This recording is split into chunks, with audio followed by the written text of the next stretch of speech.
guys. So today we are going to learn how to write exponential functions given transformations that the parent function went through, and we'll also be able to look at an exponential function and tell or state what transformations that parent function had gone through. That's going to be in this video. And then in the next video, we're going to be comparing linear and exponential functions and determining how to tell if a function is linear or exponential from a table and a word problem. So if you could update your table of contents, the first video we're going to start with writing transformations of exponential functions on my page 68. So when you've updated your table of contents, please turn to your page 68, title it, and then get ready. All right. So let's remind ourselves that the basic general form for an exponential function is f of x or y is equal to a times b to the x minus h plus k. And when we're talking about transformations versus looking at it for a graph, for graphical purposes, right? The a value in a transformation situation, we don't want to say that it's the y-intercept or any of that. What the a value does tell us, if it is stretched, and that's if a is greater than 1. If it's compressed, and that is if a falls between 0 and 1. And it can also tell us if it's reflected over the x-axis if a is less than 0. Okay, so these are the words that we want to use. You're either going to have a graph that's stretched or compressed, or neither, right? If a is 1, it's neither stretched nor compressed. And then you can also tell us if it's reflected over the x-axis, if a is negative, okay? The b to the x, this is your parent function, okay? So the parent function for this is b to the x. That b is your multiplier for other situations, but when we're only dealing with transformations, the only thing that we need to know is that the b to the x, this is your parent function, okay? The h, that's your translation to the right. If you have plus h, that's a translation to the left. Translation is another word for shifting, right? And then plus k, that is your translation up. If it's minus k, it's a translation down. Okay? So let's look at some examples. If we have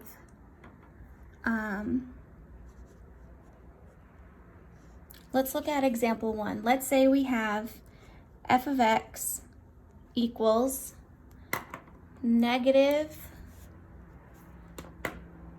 2 to the x plus 3, and then that's it. So f of x is equal to negative 2 to the x plus 3. So the way that we know, because in your examples and your practice and your test, you're not going to have it color-coded for you, right? So we know right now that the negative belongs with the a. So how would you know that the base, or your parent function, is not negative 2 to the x? Well, remember, your base, right, it cannot be less than 0. So your base cannot be negative. That's a rule that we learned back on page like 61, I think. Okay, so the parent function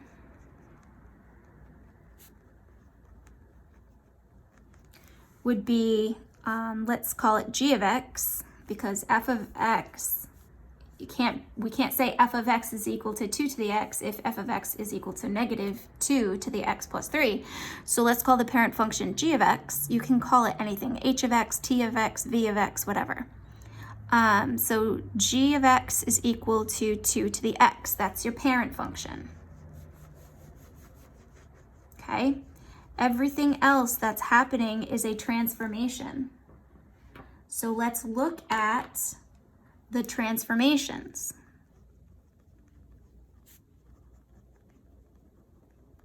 So our transformation, if we look at a is negative 1, so we are reflected over the x-axis. Okay, that takes care of that negative sign. 2 to the x is the parent function. We have a plus 3. So remember, the original function is minus h. So that plus 3 means we have a shift to the left, or a translation left 3 units. Okay? So let's look at example 2.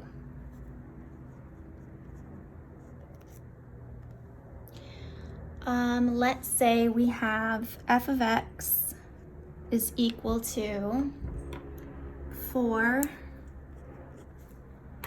times 1/2 to the x minus 4 plus 1.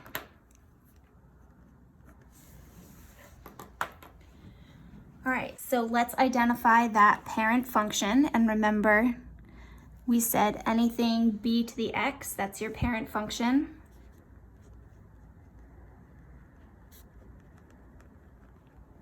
So my parent function is g of x is equal to 1/2 to the x, your base that's being raised to the x. So 1/2 to the x, that's your parent function. Everything else is a transformation. So let's look at the transformations.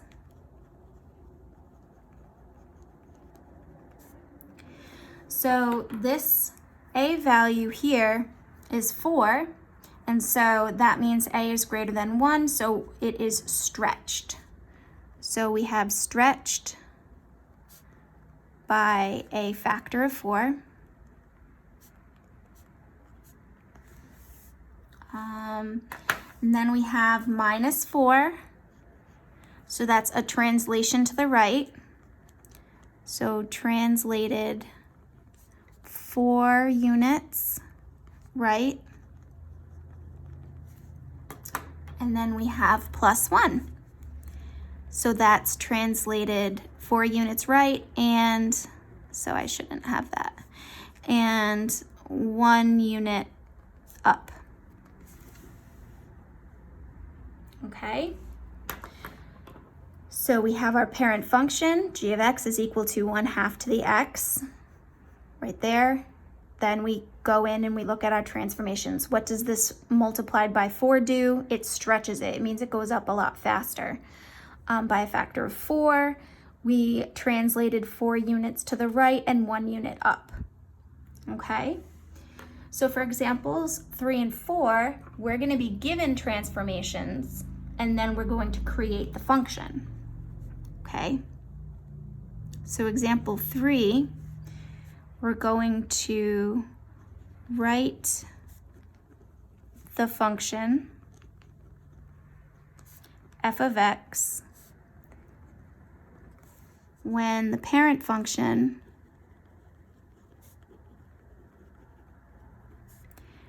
g of x is equal to 3 to the x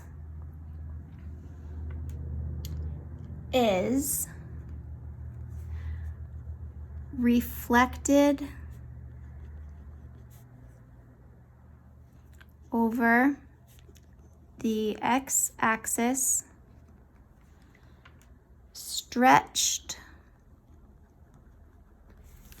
by a factor of 4,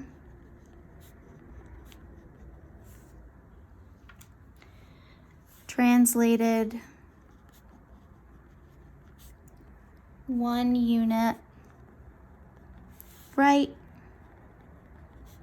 and 2 units down.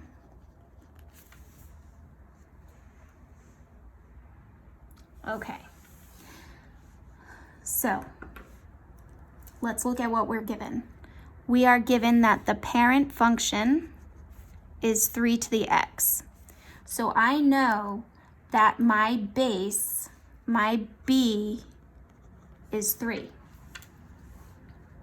right? Because my parent function is 3 to the x. So my b value is 3, okay? It is reflected over the x-axis. That's your a value, so that means a has to be negative. And it's also stretched by a factor of 4. So not only does a have to be negative, but a is 4, so a is negative 4. Our h value, we are translated 1 unit right. So h is 1. And then 2 units down is our k. So k is, since it's 2 units down, it's negative 2. So now we put it all together. So we have f of x is equal to negative 4 times 3 to the x minus 1 minus 2. So when you are inputting your functions into Edulastic, you have to make sure that you do x minus 1 as the exponent, and then you have to make sure you're back down with the rest of the function for minus 2, so that x minus, if you were inputting this into Edulastic, okay?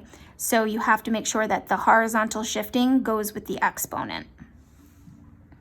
All right, so let's do example 4. So now we're going to write the function for f of x when the parent function, I'm trying to save space, so parent function g of x is 2/3 to the x. So we're going to write f of x when the parent function is compressed by a factor of 1/3, translated 4 units up and 1 unit left. Okay. So we have our parent function. G of x is 2/3 to the x. So I know that my b value is 2/3. We have a compression by a factor of 1/3. So that means A is 1/3. We have translated 4 units up. That's my K. And 1 unit left. That's my H. So H is -1 because it's going to the left, right? So H is -1. So when we write that function out, we get f of x is equal to 1/3 times 2/3 to the x. Remember, it's minus, but then we're going to have -1, so we'd say x minus -1. So instead of writing minus a negative, we write +1, and then +4. And that is your new function. Okay, so there is a practice worksheet that you can either click on the link from the lesson plan or upload it from Google Classroom, and it has 2 problems on it. It's transformations of exponential functions, and so each problem 1 and 2, they have 3. Oh no, this one, I'm sorry. Disregard what I just said. So the transformations one, you're doing 2 through 10 evens. So I did create an answer key that goes over all of them in case you want more practice, because you will have your exponential assessment on Wednesday. All right, so I'm available all day if you have any questions. And then don't forget to watch the next video and we'll go from there. Bye.